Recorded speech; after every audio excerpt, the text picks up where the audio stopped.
Ladies and gentlemen, fellas, we're going to close out week one. I hope you had a lovely week one. I hope you hit on your over one passing yard prop from Prize Picks, over one passing yard for Patrick Mahomes, the promo. If you didn't get in on that, I'm sorry, but there are three good props tonight we can talk about during this game. There's the betting line of this game, and of course, the main reason why many of you are tuning in, the Showdown, that is going to have millions of dollars in the prize pool, and the Ravens on the slate, which is most Ravens slates. It's like, all right, you're going to play Lamar Jackson in the captain spot. Like there was that massive Browns-Ravens game last year where it didn't seem as obvious, but there's so many of these games where the Ravens team goes through him so much that it's hard to go to anybody else or feel comfortable going to anybody else. And half the teams they play after that on Monday night games have stunk in the last 3 to 4 Lamar Jackson starts besides that Browns game last year. And now we come to this slate and it looks like rinse and repeat, but there is an exception and we'll get to that shortly. But Lamar Jackson for me on this slate, he projects out for 7 points more than anybody else. Lamar Jackson is damn expensive, right? When you pay Lamar Jackson in the captain spot, you're going to be walking around with your cup outside the DraftKings headquarters saying, please, spare change so we can have some more dollar-ooskies for our salary. We could build this thing. He's $12,400. It is difficult to put him in the captain spot, but I do think it is worthwhile. It is going to be something that I'm going to try and do, and there's actually a good amount of wide receiver values. What do we know about Showdown slates? We know that for the most part, wide receivers will have the highest variance, some massive upside. If you can find value starting receivers, and value being, in the $5,000-$6,000 range and below, that's where you can really start to build some strong lineups because those guys get there on one catch, two catches. I mean, just look at last night with Van Jefferson or Robert Woods, who's not having a great game, and then he finds the end zone and it's good enough. So let's focus on that. Let's focus on these players. We're going to go player by player where my interests lie right now. My projections, my ranks, my ownership, the optimizer, all that stuff and even more is on Patreon. You can find the link down below to that to come join the community, the Discord access. We're all chopping it down in there. I don't normally play on Sunday night slates. We have tools for Sunday night, but I saw the Discord popping off last night in there. It's a fun environment. Get up in there. What are you waiting for? So let's start it off with talking about Lamar Jackson. Look, he's the clear top play for me. It's pretty obvious that he has massive upside. I mean, he is a player who over the last 2 years has over 2,200 rushing yards, and he has, impressively, 59 red zone rushing attempts, a record during that time for a quarterback. He averaged 23 fantasy points per game last year in what was a down year after averaging 28 fantasy points per game the year before. I have him projected on Patreon down below for 24.2 fantasy points, and again, that is about 7 points more than anybody else in the slate. He is going to be my clear and number one captain priority. Now, there are wide receivers that I'm going to try and put in the captain spot and allow you to save a lot of money. I mean, there's some $5,000, $6,000 wide receivers we'll get to on the slate from the Raiders side that do have that big 5-catch, 80 yards and a touchdown upside, or maybe even more. You put them in the captain spot, they pop off. Well, then you can fit a lot more into your lineup. So there's that whole side of it. But Lamar is going to be my one upside play in the captain spot that gets you there more often than not. You go to Tyshawn Williams, and this Ravens backfield is a big, big question mark tonight. You have to listen up. You have to watch news. Ready? We will be live tonight. Here you go. We will be live tonight before the game starts for about an hour, answering your questions. But more importantly, and that's very important, more importantly, waiting on that inactive news to come out. They have a bunch of running backs, a bunch of veteran, dusty running backs that former 1,000-yard rushers. In Le'Veon Bell, Devonta Freeman, they just added Latavius Murray, but they just signed Murray on Friday. He's questionable if he will be active for this game. I mean, we've seen multiple running backs like Wayne Gallman join his team 2 weeks ago, and he wasn't ready to start by now. So you have questionable tags on Latavius Murray because of his status. Le'Veon Bell, will he be promoted tonight? Devonta Freeman, will he even remain on this roster or will he be cut? That stuff we have to see because as of right now, the only expectation that we have for a true running back on this team is going to be that Tyshawn Williams is the starting running back. There is a man named Trenton Cannon who played for the Panthers and played for the Jets, but he practiced as a wide receiver in camp. I expect him to be the backup if all three of the veteran running backs that they added are not active for tonight. But if one of those guys is active or two, they will be the RB2/RB3. But Tyshawn Williams right now should be the clear running back as he knows this playbook. He had a whole preseason and a strong preseason at that. Tyshawn Williams is going to have a positive 27% run blocking advantage in this matchup as well. I like him a lot. I like him a lot if all three of those veterans are gone because then you're probably going to see him take up 80 to 90% of the carries out of the backfield, not counting Lamar Jackson. He had 28 catches in his last 24 college games, so poses some upside there. At $6,800, he's firmly in play for me. Next up, we start to get to Justin Tucker, and this is the thing. On a slate like this, there are some value plays, and we're going to get to some of them, but Justin Tucker looks like a very strong kicking option, maybe the best kicker in the game with a 28.5 implied total. Lots of the times, on average, you're going to see kickers start to score when there's 28 points, 7 points. 7 points a far majority of the time, like 55 to 60+% of the time. And then there's obvious upside like you saw last night for Matt Gay to score these double-digit games if the 50-yarder comes into play, as it always is for Justin Fields. The bigger thing here is that Lamar Jackson is damn expensive. We'll get to Darren Waller and Derek Carr and some of these other stable pieces on the side of Vegas tonight, but all the premier players, Mark Andrews, Hollywood Brown, these guys are expensive tonight. So you can slot in a Justin Tucker, feel good about the ability to get you around 8 to 10 points for the price point of what is probably a number 3 receiver on a team. That feels pretty good. Like if you went out there tonight and you saw a number 3 receiver have 5 catches for 50 yards, you would take that if it was only $4,000. That's exactly what you get out of Justin Tucker. I don't normally advocate for kickers, but on slates like this where you need the value, I like Justin Tucker. Next up, we'll go to Sammy Watkins, who is that $5,000 kicker who you're hoping can get you 5 for 50 yards, right? Or 5 catches for 50 yards, maybe a little bit more. He was banged up most of camp, but there's no Rashad Bateman. Miles Boykin, and so was Hollywood Brown, also banged up. And this year, I think you see Hollywood Brown play more of his traditional role as a Z on the outside, more go routes, less of these curls and these short to intermediate routes, and that will be taken up more as by a possession receiver in Sammy Watkins, who we think of as this Chiefs guy who never came through. But just like you saw for the Chiefs this past weekend, it doesn't matter who the number 2 receiver is on the team. It's the Travis Kelce and Tyreek Hill show. That's where the offense goes. Sammy Watkins was able to clear out underneath last year and actually earn in that offense 5.5 targets per game on 33 routes per game. There'll be some decent matchups as well against this secondary, a secondary that ranked bottom 5 in the NFL last year. Tried to make some adjustments this year. We'll see if those actually pay off. Trevion Mullen, the young kid, is out there. He's probably maybe their best lockdown defender. But Watkins should be the number 2 pass catching option, in my opinion, for a possession's sake. I think it goes Mark Andrews, Watkins, and then Hollywood Brown. Yes, then Hollywood Brown. I know he has the first-round pedigree. I know that a lot of people like him. 2 years ago, he was a sexy type of pick for fantasy football, but now I think he goes to his role as a traditional deep threat. That gives him a lot of upside for a showdown slate, but factoring in the price point, I'll prefer Sammy Watkins. Next up, we have a potential value play in Devin Duvernay. There is no Willie Snead. He's actually on the other side in this one as he joined the Vegas Raiders, and now you also see that there's not going to be Rashad Bateman today. So Devin Duvernay, who had a solid preseason, is likely to profile out as a starting slot receiver tonight. That's what the depth chart says. They do have James Proschise, who had a strong camp. He did not have a great preseason. It seems like Duvernay, who was actually a draft pick for them, ahead of Proschise in the draft last year, it seems like he's going to be the starting slot receiver here. And he got a decent amount of usage last year as a rookie. I mean, in a run-first offense with Willie Snead being the starting slot receiver, you still saw him able to run about 10 to 12 routes per game. I think Duvernay has a lot of skills. I think he's very fast. They used him on special teams not only in college, but also last year. Duvernay at $2,600. He's not my favorite $2,000 play. We'll get to that shortly in terms of just stability from a wide receiver position. But he allows you to have some sort of value for a guy who potentially goes out there tonight and runs 24 routes, and maybe 18 of them are out of the slot, and that's where Duvernay can start to profile out for these 4 or 5 target games. You get a 3-catch, 50-yard day out of Devin Duvernay, who has downfield usage and that speed after the catch, and that pays off at $2,600. And now you might be saying, why are you only talking about the Baltimore team? We're about to get to the Vegas team in terms of those were maybe like my strongest interest. There's still other guys that I like from Baltimore, but maybe the stronger interest in terms of how you can build your lineups out and taking into account Lamar being so expensive, especially as a captain. And we're about to get into the Vegas side. Before we get into the Vegas side, I want to let you know about the props that I do have for tonight. I have 3 props for tonight, and I can guarantee you as this gets closer to lock, there's a chance that these props do change, especially since I'm making a video on them. So by the time you're watching this, I would advocate for you to take them if you're interested now, because the numbers will likely move later on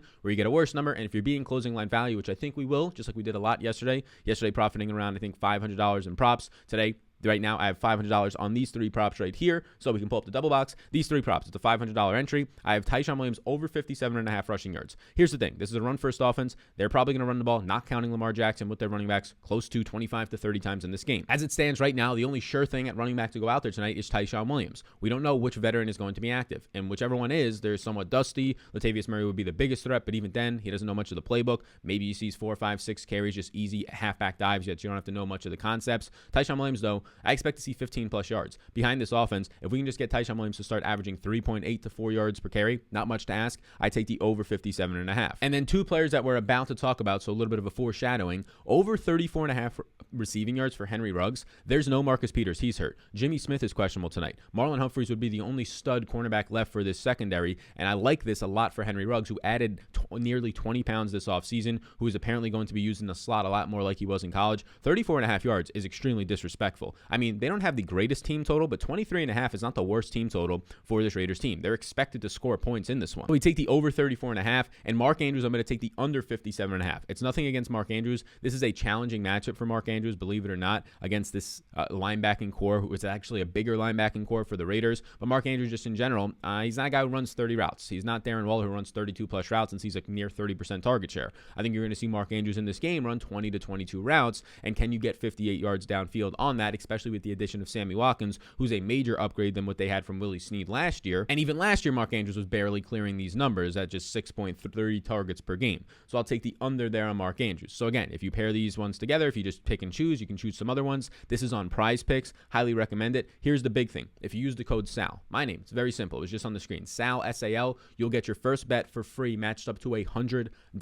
for free. It's a limited time during NFL Week 1 right now, so be sure to get into it as that promotion lasts. Those are my 3 favorite props as it stands right now. If any others pop up throughout the day, I'll post them in the Discord over on Patreon. So take that, use the code SAL, take advantage of the free $100 bonus. So now we can start to get into some of these guys on Vegas. And Darren Waller is here, and Darren Waller is very expensive. There is a way to get Darren Waller and Lamar Jackson tonight, and it's to play a lot of these value receivers. The Devin Duvernays we just talked about, maybe a Sammy Watkins, maybe a Justin Tucker if you want to go to the kicker route. So there's a way to do it, of course. And the best playmaker on this slate from the Raiders is definitely Waller. He's the second best playmaker on the slate behind Lamar Jackson. He has a strong matchup as well against Chuck Clark, who is a linebacker that Darren Waller, monster himself, has over 50 pounds and has 6 inches on him. So that is definitely going to be an advantage. If you don't think having 50 pounds, especially in the red zone or streaking down the middle of the field, and 6 inches on a linebacker matters, well, I don't know what to tell you, because it damn matters. After that, you see 32 routes run last year, number 1 tight end in overall target share at 28.7%, and he averaged 17.4 targets per game. So I don't like him as much. Even when you factor in the price, I still prefer Lamar Jackson from a value play here.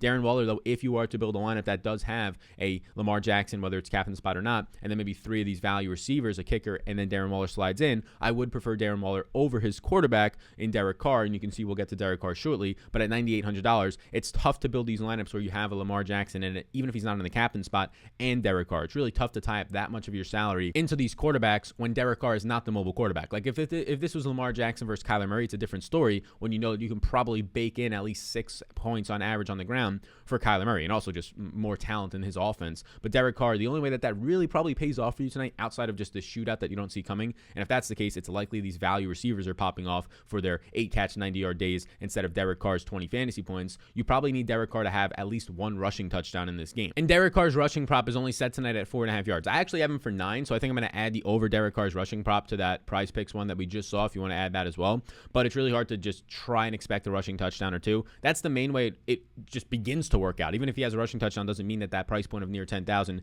actually works out for you. Now you start to get into the interesting plays, and these interesting plays are the starting wide receivers, all 3 of them from this Vegas team, because of the fact that Marcus Peters is gone, because of the fact that they've taken hits to their defense in general. Now they continue to load up their defensive line, but Jimmy Smith is questionable tonight. Marlon Humphreys might have to move all around the field. I don't know if he'll actually shadow any of these receivers. So Bryan Edwards is at 5,600, a guy who dealt with injuries last year as a rookie. He's likely to see all 3 of these cornerbacks, but unlike last year where Nelson Aguilar was the number 1 receiver on this team, Nelson Aguilar is gone. John Brown said, hey, I want to leave this team. Cut me, please, because it looks like you're going to deal with Bryan Edwards as the X receiver on this team. Last year, Edwards only 10 routes per game, only 1.3 targets per game. He didn't really get to show his explosiveness that he showed in college, with the youngest breakout age ever at 17 years old, having a 100-yard game in college. The only other guy that young to do that was Juju Smith-Schuster. He's been pretty decent in the NFL, I would say. So Bryan Edwards at $5,600, I expect him to be, because he's more expensive and just less of a household name because he was a 3rd-round pick last year, I think he'll be less owned than Henry Ruggs. I have them both projected for around 10 or 11 fantasy points. So if he's like 10 to 15% less owned than Henry Ruggs, you can see my projections on ownership and points on Patreon below. I would lean to Bryan Edwards. Otherwise, it's really going to come down to ownership, because you do have that discount nicely on Henry Ruggs. Henry Ruggs adding nearly 20 pounds this offseason. We like the over 34.5 on Henry Ruggs. He missed a couple games last year, but he ended up averaging just 6.5 points per game. They say they want to use him a lot more in the slot, not just as this go route receiver like last year. You ended up just seeing 3.3 targets per game in the NFL, even though he was the number 1 wide receiver on his routes in separation last year. So he was separating. It was just the fact that the plays that they were running for him were not to the best of the abilities of connecting between him and Derek Carr. Carr continues to target the middle of the field to the Hunter Renfrows, to obviously the Darren Waller types, and did not target the outside numbers as much to a guy getting open in Henry Ruggs. So these Vegas receivers, those 2 on the outside, they really stand out to me because they're dirt cheap. If they take the steps forward like a lot of people are projecting and expecting them to tonight, I mean, one of these guys is bound to have a 5-6 reception game, and based on their yards per reception downfield, you're looking at an 80-yard game. If they find the end zone, even better. But at those price points, I mean, 13 fantasy points is going to smash. I like both of these guys. I'm not against playing both of them in a lineup. You can play Lamar Jackson in the captain spot and say that they have the onslaught. They get up by 10, they get up by 15, they get up by 20, and then it's just throw your way back into that game on the opposite side. Play play a couple of these Vegas receivers. I think that's a very nice way to build and also be unique by getting a lot of wide receivers in there with Lamar, which is not a lineup you usually see construction-wise in showdowns. We can continue with these Raiders receivers, and here's my favorite value play, I would say, at $2,800, Hunter Renfrow. He averaged over 8 fantasy points per game last year. Look, he's expected to start. He played every single game last year, and what he did was average 22.4 routes per game and about 5 targets per game, 4.8 per game, those over 8 fantasy points per game. I think you should expect to see around 5 targets for Hunter Renfrow. It's very similar to Devin Duvernay, except we've seen this. Duvernay is a much more explosive athlete than Hunter Renfrow, but you're going to see probably more pass attempts for Derek Carr in this game. He's projected for about 3 to 4 more pass attempts than Lamar Jackson. And you're going to see Hunter Renfrow just have an established role in the slot where we don't know if Duvernay will split a little bit with Tylan Wallace or James Prochice off the bench. But Renfrow at $2,800 clearly in play. And those are like my priority plays, I would say. Now, the rest of these guys, some of them are in play. I'd say it probably cuts off at Daniel Carlson, the kicker, maybe the Raiders defense, as you can see on the screen. Mark Andrews in play, but at $9,000, it's just a really tough spot to get to. I prefer Darren Waller, who's more expensive. I prefer Lamar Jackson.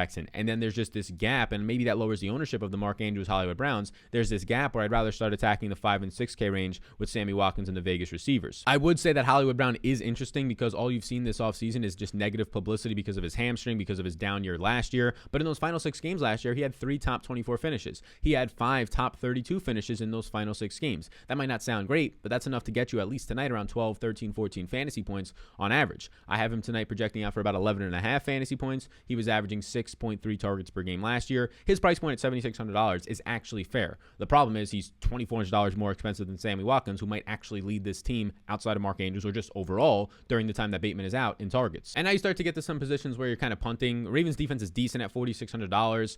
For the Ravens defense to really pay off for you, though, a 23.5 implied team total for the Raiders is going to lose most of those points that you start with. So you're going to need to see those sacks, interceptions, which is possible here today. They do have a nice defensive line matchup against an offensive line that just was completely blown up by the Raiders this past off season. But at $4,600, I kind of choose to go elsewhere since there's a lot of value receivers. Like, it's really hard for me to say, yeah, I'm going to play the Raiders defense over a $5,000 Henry Ruggs, whose upside is clearly massive. Like, Henry Ruggs has 20 to 25 point upside on the slate. The Raiders defense, I don't think possess that nowhere near as much of the time. A couple of $200 wide receivers that I don't really think are massively in play. I might keep them in my player pool. Miles Boykin and Tylan Wallace, because I don't think it's a sure thing that Devin Duvernay is the number 3 in the slot. And I do think that these guys will rotate in at least some for maybe 5 to 10 routes each, maybe even 10 to 12. Tylan Wallace, the rookie, and Miles Boykin was banged up in camp. Boykin really struggles to separate, though. I mean, this guy last year was running a decent amount of routes, 15.4 routes per game, and only saw 2 targets per game. He was not great last year. That ends like the Ravens players in terms of where I would be interested in. We can talk about the remainder of these interests, not priorities, though. We already talked about Derek Carr. Here's the thing with the running backs today. Josh Jacobs is injured. At $8,400, I don't really want to play him because they signed Kenyon Drake to a top 15 paid running back contract. That means he's going to be used on third downs, and per Gruden, he has a key role in this offense. So if that's the case, you have Josh Jacobs, who had over 300 touches last year, and it wasn't great with them. He was outside the top 40 in yards per touch as a running back. He was not efficient, and the offensive line, of course, was not great either for them throughout the season, getting banged up. But he's dealing with an illness tonight. He's $8,400. He'll probably be lower owned, but even if he's just average owned, I don't really want much to do with it. And Kenyon Drake's overpriced. I mean, I think these guys are going to split the backfield close to 50-50. Yeah, believe it or not. Maybe it's 60-40, but close to 50-50.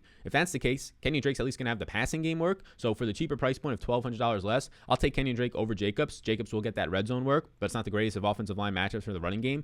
But end of the day, I don't want either of these guys. In this price range, just give me Hollywood Brown or just jump all the way back down to those $5,000 receivers. Daniel Carson's the kicker for Vegas. He's obviously in play, projects out for about 7 points. Raiders defense, not really looking to go here at $3,000. Just give me Devin Duvernay, or more likely give me the cheaper Hunter Renfrow. I'll feel more confident that Renfrow can get me 8 to 10 than the Raiders defense. And then one last guy I'll talk about. Obviously, all these other Baltimore running backs here, like Latavius Murray, Le'Veon Bell, Devonta Freeman, if one of them was to be active and the other one's out, they jump into play. But Latavius Murray is very expensive at $6,200 for a guy who probably sees 30% of the snaps if he plays tonight. But if Le'Veon Bell is active tonight and they say he's going to play a decent amount, and you start seeing Le'Veon Bell see 10, 12 opportunities, and there's no Murray or Freeman out there, that's in play. Same exact thing for Devonta Freeman if the other two miss. The last thing I'll touch on is that Josh Oliver is only $200. He's going to be the backup tight end. Had a great preseason. The backup tight end behind Mark Andrews tonight because Nick Boyle is on IR. Their only other tight end's a blocking tight end and Eric Tomlinson. I think they have this other tight end as well. I can't remember his name. It starts with B, I believe, but he's not going to be that heavily involved either. Josh Oliver, he probably will run those Nick Boyle routes of about 10 routes per game as a backup tight end. It's not great by any means, but I just want to let you know that he will actually be running some routes tonight,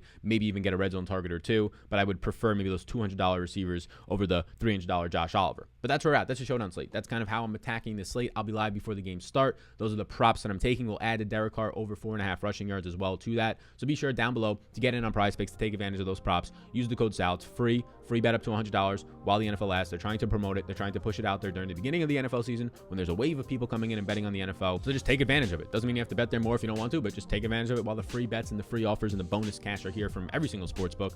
This one's for Prize Picks. Sign up for Patreon down below. I'll see you all in the Discord later today. We'll be on the live stream. Check it all out. Any questions, leave them in the comment section. You all rock. I appreciate you. This shirt's fucking fly as shit. And I'll see you in the next one.